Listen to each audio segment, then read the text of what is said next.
இருக்காரு. இது 40 வருஷமா நான் இருந்துக்கோம். இந்த மாதிரி யாருமே இங்க பண்ணவே இல்ல. நாங்க இத்தனை வருஷம் இங்க இருந்துட்டோம் சார். எங்க இடத்த விட்டோம், எங்க வீட்டை விட நாங்க போக மாட்டோம். சிஎம் எங்களுக்கு ஹெல்ப் பண்றாருன்றாங்க. என்ன வகையில ஹெல்ப் பண்ணாங்க? வேற யார் வகையில பண்ணாங்க? மக்களுக்கு என்ன பண்ணிருக்கீங்க நீங்க? எம்எல்ஏ கிட்ட போனோம், அவரு வேலைக்காக நீங்க தொட்டி விட்டாரு. சென்னை காட்டுப்பாக்கத்துல கிட்டத்தட்ட 40 வருஷத்துக்கு மேல இருந்தவங்களுடைய வீடுகள் எல்லாம் குடியிருப்பு பகுதிகளை இடிச்சு தள்ளியிருக்காங்க. கோர்ட்டோட உத்தரவும் நீர்நிலை ஆக்கிரமிப்பு பண்ணிட்டாங்களாம். 40 வருஷமா நீர்நிலை ஆக்கிரமிப்பு பண்ண இடத்துல நீங்க எல்லாம் டாக்ஸ் போட்டு வாங்கிட்டு இருந்தீங்க.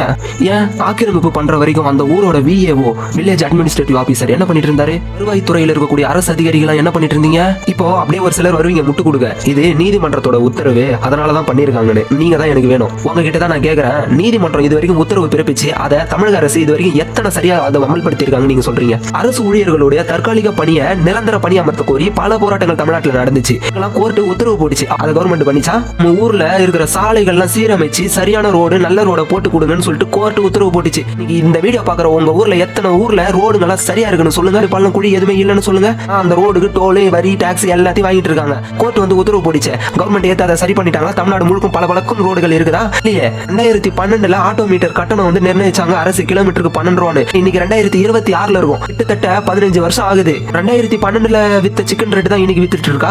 2012 வாங்கின சம்பளம் தான் இன்னைக்கு வாங்கிட்டு இருக்கீங்களா? ஆட்டோ மீட்டர் ஓட்டுநர்களும் போராட்டம் பண்ணி அவங்களும் கோர்ட்டு கேஸ் போயிட்டு உத்தரவு வாங்கிட்டாங்க. கிட்டத்தட்ட 5 வருஷத்துக்கு முன்னாடியே கோர்ட்டு சொல்லிருச்சு. கோர்ட்டு சொல்ற எல்லா விஷயத்தையுமே ஃபாலோ பண்ணுதா?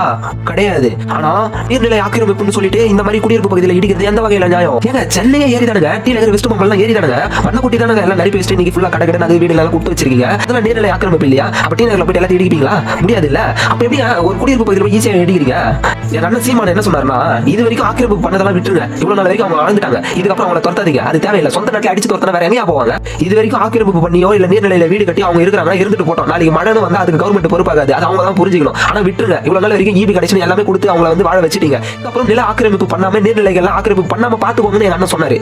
அது எப்படி நீர்நிலையெல்லாம் வந்து ஆக்கிரமிப்பு பண்ணா நாங்க விட்டுருமா? பட்டா போட்டவங்க எல்லாம் போயிட்டு கேஸ் போட்டு இருப்பீங்க. உங்களுக்கும் நான் சொல்றேன், சட்டங்கிறது மனிதன் தான் ஏற்றினான், கடவுள் ஏற்றவில்லை. மக்கள் நலன் கருதி தான் சட்டம் ஏற்றப்பட்டது. சட்டத்தை மறுவரையறை பண்ணுங்க, அதற்கான முயற்சிகளை கொண்டு வாங்க. இதுதான் ஒரு அரசுக்கு அழகு, அதை நாங்க பாராட்டுவோம். இல்ல அந்த இடத்துக்கு ஒரு முக்கியமான ஒரு கவர்மெண்ட் செக்டர் வைக்க போறோம், எங்களுக்கு தேவைப்படுதா? கொஞ்சம் தள்ளி போய் வைங்க, காட்டு பக்கத்துல வைக்க முன்னாடி போயிட்டு பூந்தமல்லி பைபாஸ்ல வைங்க.